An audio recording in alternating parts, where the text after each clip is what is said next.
Minsan kung gusto mong gumawa ng mabuti, ang mga bituin ay nakahanay.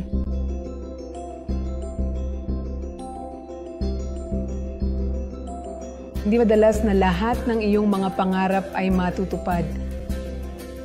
Minsan ginagawa nila at sa tingin ko ito ay ang universo na nagsasabwatan.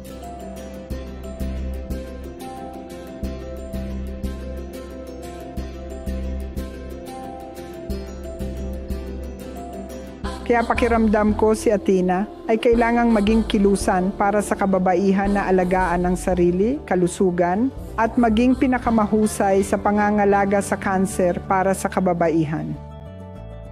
Isang institusyon kung saan hindi lamang mga kababaihan ang magpapagamot, kundi pati na rin ang personal na pangangalaga, dignidad, seguridad, lihim, lahat ay pananatilihin.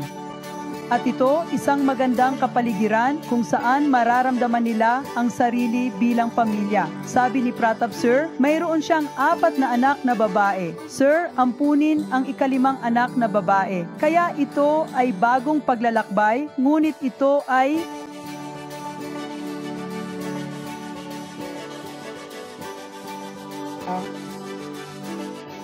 paglalakbay na nakatuon na tayo.